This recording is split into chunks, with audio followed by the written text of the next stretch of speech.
The Gospel of the Lord. Praise to you, Lord Jesus Christ.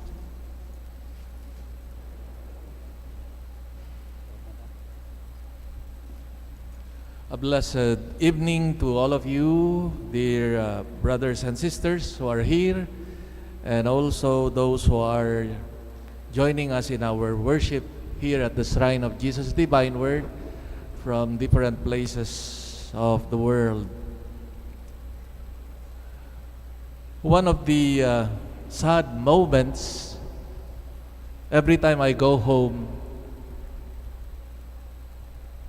to my town in Ilocos is the realization that the familiar faces of old people are not there anymore. Mga kapitbahay, mga lolo, lola, especially in the last 10 years now. So difficult to go home not to find my mother who died 10 years ago and my father last June now. The familiar faces now are not there anymore. There is that feeling of sadness to find that these faces or places connected with my childhood and youthhood, as I've said, there are missing faces there. Every time I go home, I find lesser and lesser old people at home and in the neighborhood. As I reflected on this feeling of sadness, I realized that it is because part of me, my person, my own history, are connected with them, especially with my parents.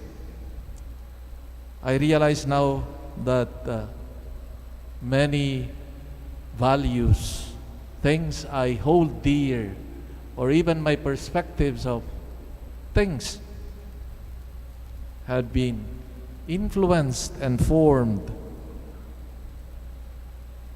by these shared values with my elders. Not finding them around is like losing a part of my roots. With them, we could connect the past through their stories about the family, about the history, about their struggles, about marriage and their love life. My elders, my family enabled me to better understand myself as a person and also as a believer. What is the point of this reading the names of the ancestors of Jesus, or what we call the genealogy?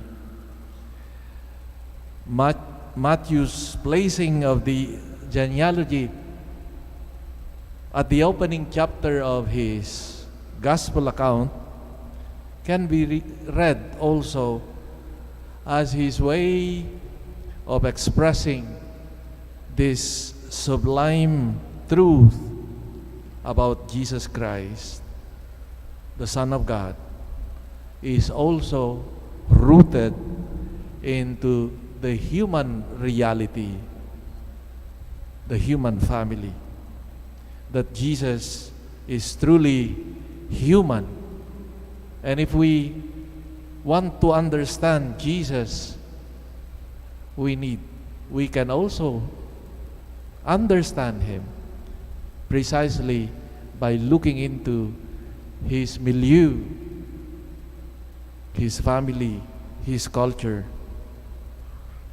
we realize that Jesus, the Son of God, is also truly human, and He is not a ghost, a phantom that appeared,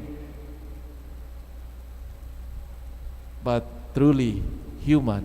He is not strange being.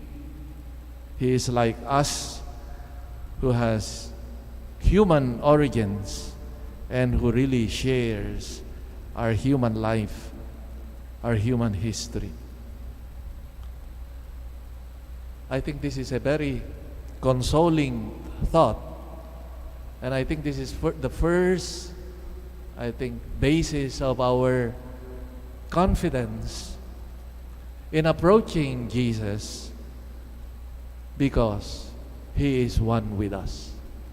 He is not a God who does not understand us, but really He knows us from within our being human. And I think this is a beautiful truth that we should hold on to.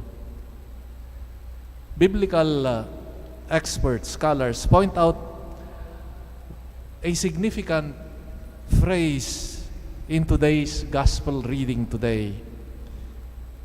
In fact, in the original Greek, these are the first two words of the Gospel of Matthew. Biblos, Genesios, he says. It opens with this word. The book literally would mean book of Genesis. That's the literal meaning. It is translated as the book of the generation or the genealogy of Jesus. They point out here that here with this word Genesis, the author Matthew is trying to allude the first creation when God created humankind, but this time the author is trying to say this is a new beginning, this is a new Genesis for humanity. And it is interesting that he starts this good news with this fact of the generation or the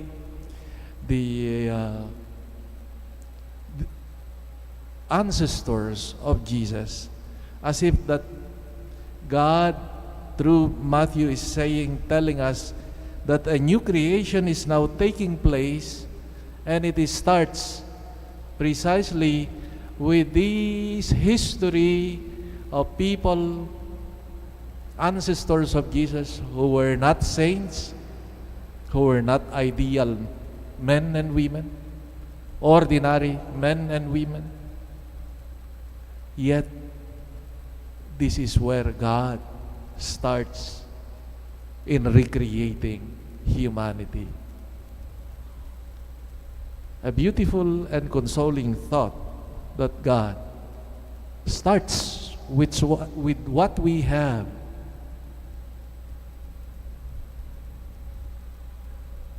with our own weaknesses, with our own failures. God enters into our history. And we see here that God is telling us here that His salvation starts with our human reality. Salvation is not floating in the air, or it is done there outside history. Rather, He enters into the history of humankind, particularly of those ancestors of His, to show us that there is hope in humanity. And theology would later tell us, would put it beautifully, that grace is built on nature, meaning the work of God, of His redeeming love, starts with the reality of our humanity. What can we learn here? Our appreciation of our humanity. No? That we are rooted in our humanity, concrete humanity of our concrete family history with all its difficulties or maybe failures.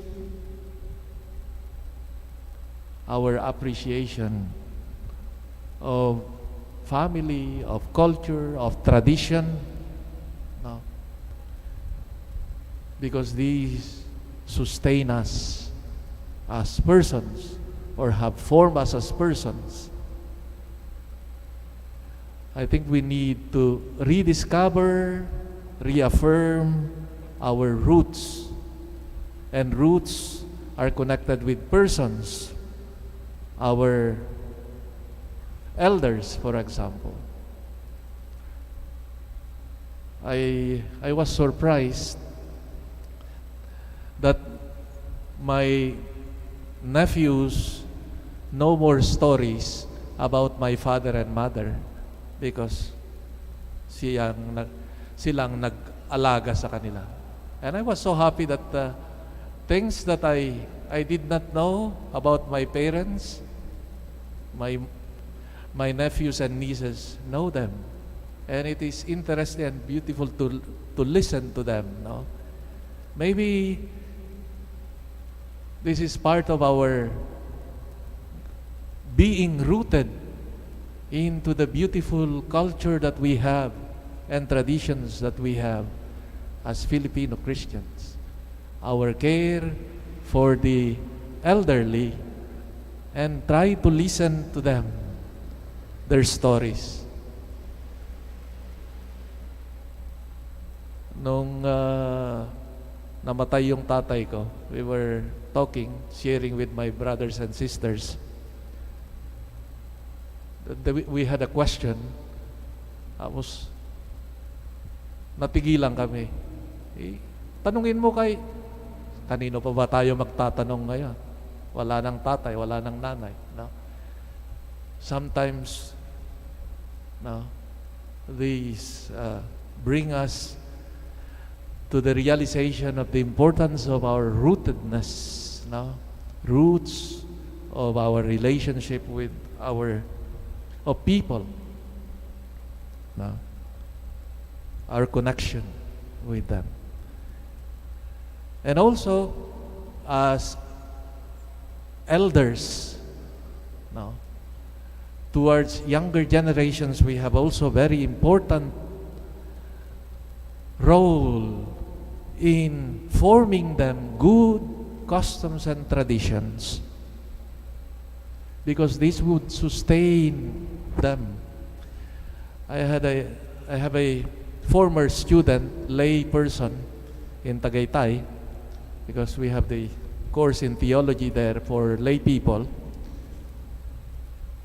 She was sharing to me that during this pandemic, because she cannot go and visit her nephews and nieces through Zoom or video chat every night, no? Her nephews and nieces, no, they are gathered by a Zoom or chat and pray the rose every night. Yung mga pamangkin ay nasa Japan, nasa Manila, at ibang lugar. But they, no, pray every night the rosary.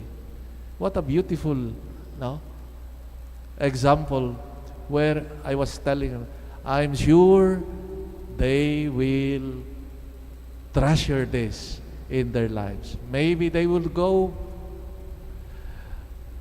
no, on with their lives, but surely what we have nurtured in the family create and develop beautiful traditions in our families would sustain our families in the face of difficulties. Dear friends, as we celebrate the humanity, the gift of Jesus' humanity, reminding us also of our dignity as humans, we are called to develop this, to grow, appreciate our roots, and also to bequeath good, beautiful traditions to younger generations. This would form better humanity